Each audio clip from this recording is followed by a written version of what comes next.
पश्चिम बंगाल विधानसभा चुनाव 2026 के लिए उत्तर 24 परगना जिले में चुनावी सरगर्मी तेज हो गई है। शनिवार को उत्तर दमदम विधानसभा क्षेत्र से तृणमूल कांग्रेस के उम्मीदवार और राज्य के पूर्व मंत्री चंद्रिमा भट्टाचार्य ने अपना नामांकन पत्र दाखिल किया।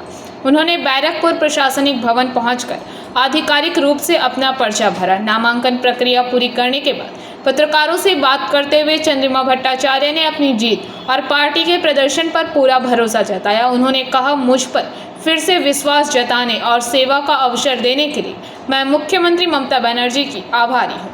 जमा दिएছি এবং আমি কৃতজ্ঞ আমাদের মাননীয় নেত্রী মমতা বন্দ্যোপাধ্যায়ের প্রতি, কারণ আমাকে আবার 110 দমদম উত্তর থেকে তিনি মনোনীত প্রার্থী হিসেবে তৃণমূল কংগ্রেসের আমাকে লড়াই করার সুযোগ দিয়েছে।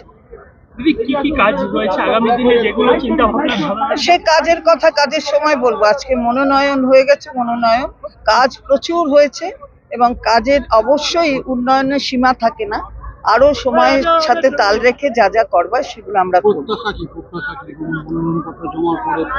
প্রত্যাশা হচ্ছে মানুষ আমাদের সরকারের উপর আস্থা রাখবেন, মাননীয় মুখ্যমন্ত্রীর উপর আস্থা রাখবেন এবং তাকেই আবার 4 তারিখে মে মাসে নবান্নে পাঠাবেন এবং সেই পাঠানোতে তিনি যে ঝোলা ব্যাগটা কাঁধে নিয়ে যাবেন তাতে যতগুলো বিধায়কের সংখ্যা থাকবে তার মধ্যে দমদম উত্তরও থাকবে।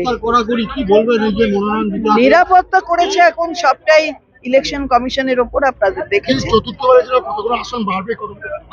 অবশ্যই বাড়বে, এই বিষয়ে কোনো সন্দেহ নেই।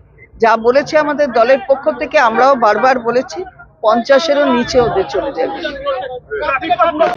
Bureau report, PBTV news.